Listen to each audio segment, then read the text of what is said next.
राधे राधे दोस्तों। स्वागत है आपका राधा कृष्ण सखी चैनल पे। आई होप आप सबको वीडियोस पसंद आते होंगे। तो चलिए आज हम कृष्ण की लीलाओं में एक और लीला लेकर आए हैं। श्री कृष्ण की लीला अपरंपार थी। उनकी लीलाओं ने कुछ ना कुछ सीख दी। कभी उनकी लीला का कुछ ना कुछ उद्देश्य जरूर था। कभी असत्य पर विजय पाने के लिए, तो कभी लोगों के दुख दूर करने के लिए, उन्हें छल प्रपंच से दूर करने के लिए। बात हो खुशी की तो भी कृष्ण लीला ने सिखाया है, और प्रेम करना भी कृष्ण ने ही सिखाया। जब भी कृष्ण के जीवन काल के बारे में सोचते हैं तो सबसे पहले उनकी लीलाएं ही होती हैं। इन्हीं लीलाओं में दो बार श्री कृष्ण को किन्नर बनना पड़ा था। पहली बार प्रेम के लिए मजबूरी थी जिसने उन्हें किन्नर बनाया, और दूसरी बार धर्म के लिए वो किन्नर बने थे। आइए जानते हैं पूरी बात। कथा के अनुसार एक बार देवी राधा अपने पर स्वयं पर बहुत मान हो गया। उस मान के कारण राधा का स्वभाव बदलने लगा था। सखियों द्वारा राधा को बहुत बार प्रयास किया गया समझाने का, लेकिन राधा नहीं समझी। सखियां जितना राधा जी को समझाती थी, राधा का मान उतना ही बढ़ता जा रहा था। भगवान श्री कृष्ण राधा से मिलना चाह रहे थे, लेकिन मिल नहीं पा रहे थे। ऐसे में सखियों की सलाह के बाद कान्हा ने किन्नर रूप बना लिया और नाम रखा शामरी सखी।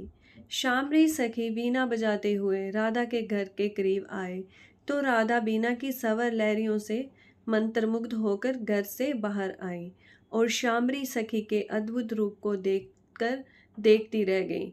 राधा ने शामरी सखी को अपने गले का हार भेंट करना चाहा, तो कान्हा ने कहा, देना है तो अपने मान रूप रतन दे दो, यह हार नहीं चाहिए मुझे। राधा समझ गई कि ये शामरी कोई और नहीं, शाम है। राधा का मान समाप्त हो गया और राधा कृष्ण का मिलन हुआ। एक बार धर्म के लिए बने किन्नर। महाभारत युद्ध के दौरान पांडवों की जीत के लिए रणचंडी को प्रसन्न करना था। इसके लिए राजकुमार की बलि दी जानी थी। ऐसे में अर्जुन के पुत्र इरावन ने कहा कि वह अपना बलिदान देने के लिए तैयार है, लेकिन इरावन ने इसके लिए एक शर्त रख दी कि जिसके अनुसार वह एक रात के लिए विवाह करना चाहता था, लेकिन कोई भी कन्या किन्नर इरावन से विवाह करने को तैयार नहीं हुई, क्योंकि उसकी मौत निश्चित थी। अंत में भगवान श्री कृष्ण को ही मोहिनी रूप धारण करके रावण से विवाह करना पड़ा।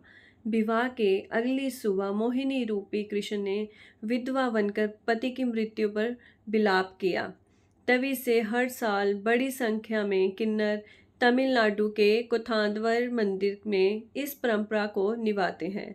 किन्नर अपने देवता इरावन से विवाह करके अगले दिन विधवा बन जाते हैं। धन्यवाद दोस्तों। राधे राधे।